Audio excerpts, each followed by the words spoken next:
Salut les amis et bienvenue sur Les Chevaliers, la chaîne de formation dédiée à la programmation. Je suis par là, formateur, programmeur et créateur du groupe Les Chevaliers. Encore une fois, à quoi va sur Les Chevaliers du net. Nous avons commencé une formation qui consiste à créer un logiciel de e-commerce, voilà, qu'on a dénommé All Price, ok, qui permet d'afficher le prix de certains produits. Comme je le dis toujours, nous n'allons pas faire la partie ajout des produits et la partie administrateur. Mais ce projet va beaucoup nous aider en nous montrant comment utiliser les modèles MVC, surtout la programmation orientée objet et certains design patterns tels que les singletons et les factories. Mais avant de commencer, je tenais à remercier quelques membres du groupe tels que Booba. Voilà, je remercie Booba et avec le grand Watt, sans oublier Ben Maker qui m'a vraiment poussé afin que je puisse réaliser ces différentes formations, cette formation pour vous. Ok, pour ceux qui ne sont pas abonnés à la chaîne YouTube, ne manquez pas de vous abonner, de liker, de commenter, de partager. Ok, je pense bien qu'on s'était arrêté juste au niveau de cette partie là. J'espère que vous avez pu suivre le rythme. Voilà, si vous n'arrivez pas à suivre, laissez des commentaires afin que je puisse vous répondre. On avait juste fait cette partie là. Aujourd'hui, on va essayer de voir l'autoloader. Ok, on va créer une fonction, une classe autoloader qui nous permet de require tous nos fichiers. Ok, d'abord on va le faire manuellement. Ensuite, on va créer deux fonctions. Une fonction avec la fonction utilisant la fonction SPLN autoload register, et ensuite on va essayer de créer une fonction, deux fonctions qui permettent de faire ça automatiquement, c'est-à-dire dynamiquement. Voilà, donc pour l'instant on va faire manuellement. J'ouvre d'abord mon éditeur de test qui est sur Meet. On s'était arrêté juste là. Voilà, je vais montrer un peu. Ici, on a require la fonction, on a require ici nos classes ici. Ouais, c'est-à-dire s'il y a une autre classe qu'on veut utiliser, on soit de require encore au niveau de la fonction index. La fonction index, la classe, la page index plutôt est la page de routing. Voilà, c'est là-bas où les éléments vont transiter, puis on va les afficher dans les différentes pages. Ok, mais ici, trop de requests ici, ça fait pas trop joli. Trop de requests, ça fait pas trop joli. Donc, qu'est-ce que je vais faire? Je vais ainsi comme ça, au niveau de mon app, parce que tout est lié à mon application. Ok, au niveau de mon app, il y aura des informations qui vont passer au niveau de mon app. Donc, au niveau de mon app, qu'est-ce que je vais essayer de faire? Je vais créer une fonction ici qui va require mes différentes classes. Voilà, qui va require mes différentes classes. Donc, je vais appeler cette fonction-là getAutoLoad. Voilà, je vais l'appeler getAutoLoad simplement, qui prend rien en paramètre. Donc, je vais mettre getAutoLoader. Voilà, autoloader. Voilà, je vais l'appeler comme ça. GetAutoLoader. Voilà, qui permet d'obtenir l'autoloader. Donc, la fonction getAutoLoader, il va rien prendre en paramètre. Ce que je vais faire avec cette fonction, elle va simplement require les différentes fonctions. Ok, elle va require ça. C'est-à-dire, je vais la mettre en statique. Je vais la mettre en statique. Cette fonction, je vais la mettre en statique pour pouvoir l'utiliser une seule fois. Parce que je n'ai pas besoin d'intensifier ça pour pouvoir l'utiliser. Donc, qu'est-ce que je vais faire avec cette fonction getAutoLoad? Je vais simplement copier cette fonction-là. C'est-à-dire, toutes les autres fonctions, toutes les autres classes, je vais les mettre dans cette fonction getAutoLoad. Voilà, je la mets dans cette fonction tranquillement. Et ensuite, lorsque j'ai besoin, je dois inclure encore une autre fonction. Je require ici tranquillement cette fonction. On suppose que j'ai créé une fonction ici. Je vais créer une fonction ici, une fonction comme ça, bêtement comme ça, qui veut dire say hello. Voilà, je vais dire say, une fonction qui dit say. Voilà, j'ai oublié l'extension, je vais supprimer.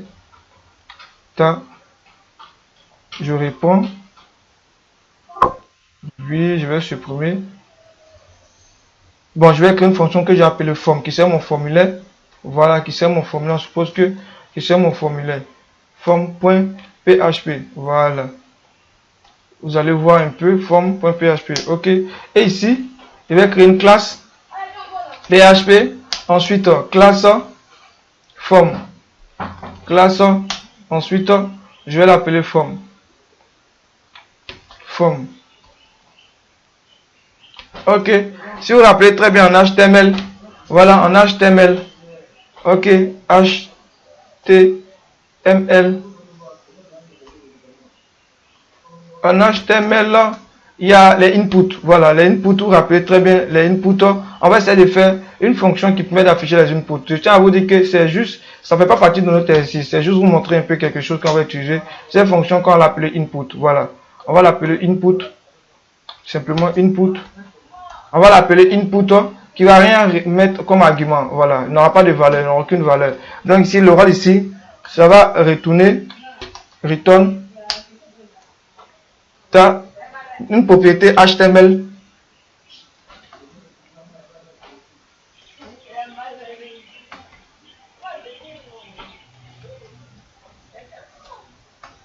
Ok, ensuite je fais un copier-coller rapidement parce que j'ai besoin de la balise fermante.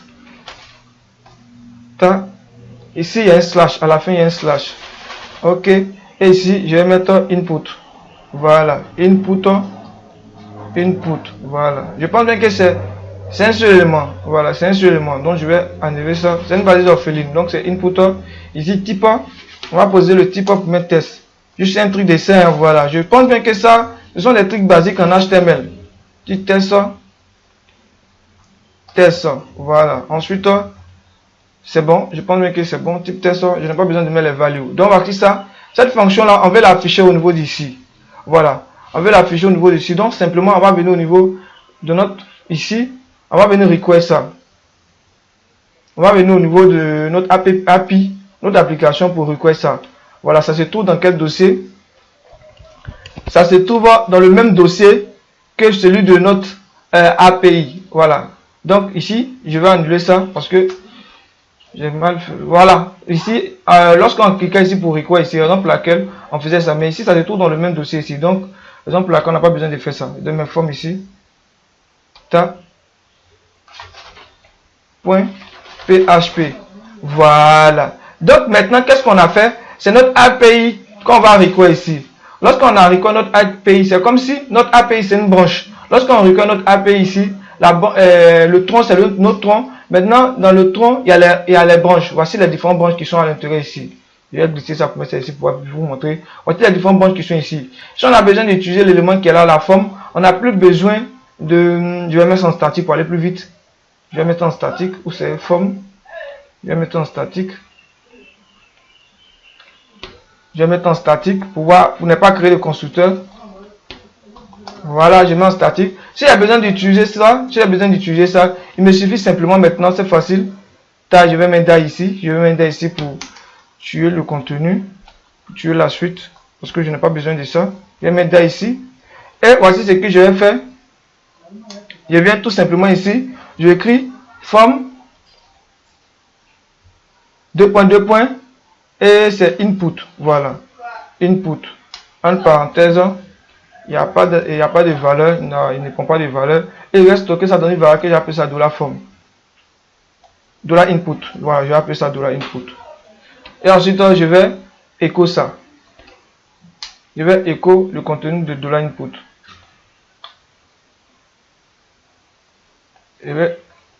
J'écris comme ça. Et on va actualiser pour voir est-ce que ça fonctionne.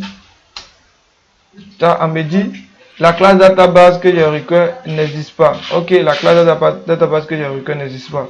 Ok, il n'arrive pas à retrouver la classe database. Ouais, la classe database. Ici, je vais annuler ça. Ou bien je vais mettre en commentaire. Je viens ici, j'actualise. Ok, il me dit ne retrouve pas la classe form. Donc, ce n'est pas bien request, ce n'est pas bien inclus. On va essayer de voir ici pour avoir accès à ce dossier. On rentre ici et il se trouve à l'intérieur de ça. Vous voyez que je n'ai pas appelé getAutoLoad. Maintenant, je vais essayer d'appeler la fonction getAutoLoad. Ok, c'est-à-dire quoi? J'appelle la classe API. Ensuite, je vais appeler ça. Là, automatiquement, je mets ici API 2.2. getAutoLoad. Voilà, c'est une fonction. Donc je mets entre parenthèses comme ça. Je ferme. Je viens actualiser. Vous allez constater que ça fonctionne bel et bien maintenant. Ça marche bel et bien. Ça a été créé. Le formulaire a été créé ici. Ça marche bel et bien. Ok, je vais essayer de réexpliquer. Vous allez comprendre pour ne pas que ça puisse vous mélanger. Qu'est-ce que j'ai fait? D'abord, tous les requests, au lieu de mettre dans la partie ici, ça ne fait pas trop proportionnel. Voilà, donc je crée mon application que j'ai appelée ça API. Dans mon application, qu'est-ce que je vais faire? Je vais créer une fonction ici, une fonction statique qui me permet de mettre les différents requests, c'est-à-dire les différentes fonctions que je vais inclure au niveau de l'index. Donc, toutes ces différentes fonctions qui se trouvent ici, ces différentes classes qui se trouvent ici, je vais request automatiquement ici, je vais require ici. C'est-à-dire manuellement, je vais venir require ici. Voilà. Ici, ça se trouve dans le même dossier que notre pays. Par exemple, laquelle il n'y a pas de 3 points. Mais lorsque on veut, maintenant ensuite, on va prendre le fichier qui et on va inclure ici. Vous voyez? Donc, il se trouve, d'abord, on sort d'un cran. Lorsqu'on sort d'un cran, on met 2 points, 2 points, on sort d'un cran. Et ensuite, on rentre dans le dossier API. Ensuite, on trouve le fichier API. Raison pour laquelle, lorsqu'on fait mettre 2 points, 2 points, j'avais expliqué cette partie-là. Maintenant, lorsque j'ai fait ça, il faudra que maintenant, j'arrive à utiliser cette fonction-là. Pourquoi? Parce que les éléments se trouvent à l'intérieur de cette fonction qui est getAutoLoad. Donc, c'est manuellement. C'est-à-dire, si un autre élément encore que vous voulez require ou de require dans l'index, on require directement dans notre API. Voilà, on require directement dans notre API et puis on l'utilise. Donc, c'est un peu ça, je voulais vous montrer. Mais c'est manuellement. Si vous voyez que l'utilisation des classes devient un peu professionnelle. Voilà, les trucs ne sont pas mélangés. L'utilisation des classes devient un peu professionnelle. Donc, je pense bien que je vais me limiter là. Au niveau de la prochaine vidéo, on va essayer d'utiliser d'autres fonctions. C'est parce qu'on va créer nous-mêmes notre propre classe AutoLoad que nous allons utiliser. Voilà, on va créer notre propre classe AutoLoad que nous allons utiliser. Bon, on peut commencer à créer d'abord. On va essayer de créer rapidement la classe AutoLoad. Donc, je vais créer la classe AutoLoader. AutoLoader. Voilà. Vous allez voir que beaucoup de frameworks utilisent l'AutoLoader. Voilà. Vous allez bien voir que ça utilise les frameworks qui utilisent ça. Donc maintenant, je vais déplacer. Je vais fermer ça. Je n'ai pas besoin de ça. AutoLoader. Je vais créer ma classe. Je n'ai pas mis l'architecture PHP. PHP. Ensuite, je vais mettre la classe. Et je vais appeler ça AutoLoad. Voilà. AutoLoader.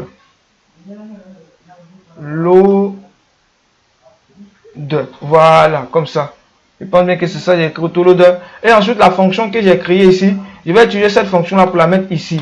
Maintenant, cette fois-ci, c'est plus mon API que je vais appeler, c'est plutôt mon AutoLoader que je vais appeler. Voilà. Donc, je vais coller comme ça. Ok.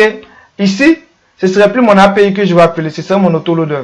Donc, je viens au niveau de mon AutoLoader et au niveau de mon API, ce n'est plus API que je vais require, mais c'est plutôt mon AutoLoader que je vais require. AutoLoader.php. Et ici, ce n'est plus API. Voilà. Ce n'est plus API parce que la fonction getAutoLoader se trouve plus dans mon API, mais se trouve dans mon AutoLoader. Donc, je vais venir mettre ici AutoLoader. AutoLoader 2.2. Lorsqu'on va venir actualiser, vous allez constater que le résultat reste même chose. Vous voyez que ça n'a rien à changer. Voilà. Cette fonction que j'ai mis ici, on peut compléter un peu. On peut ajouter un placeholder. Le placeholder. Voilà. On va mettre un placeholder. Et à l'intérieur de ce placeholder, on dit non. Voilà. On va mettre non. Vous allez voir placeholder. On va vérifier pour voir si ça fonctionne. Non, bon, j'ai mal écrit le placeholder. C'est pas grave. On va laisser comme ça. Le placeholder, bon, j'ai mal écrit. On va laisser comme ça. On peut ajouter un label si vous voulez. On peut ajouter un label. Juste un test pour vous montrer que comment ça fonctionne. Voilà. Juste un test pour vous montrer. Voilà. Donc, je pense bien qu'on va se limiter là. Pour la prochaine vidéo, on va essayer de rendre ça un peu professionnel en utilisant des classes qui vont nous permettre de require automatiquement les différentes trucs. Parce que écrire toujours des autoloaders comme ça, c'est pas trop intéressant. Donc, à bientôt pour la prochaine vidéo qui consistera à utiliser la fonction SPN AutoLoad Register pour pouvoir require nos différentes classes. À bientôt. N'oubliez pas de liker, de vous abonner, de partager. Ciao, ciao.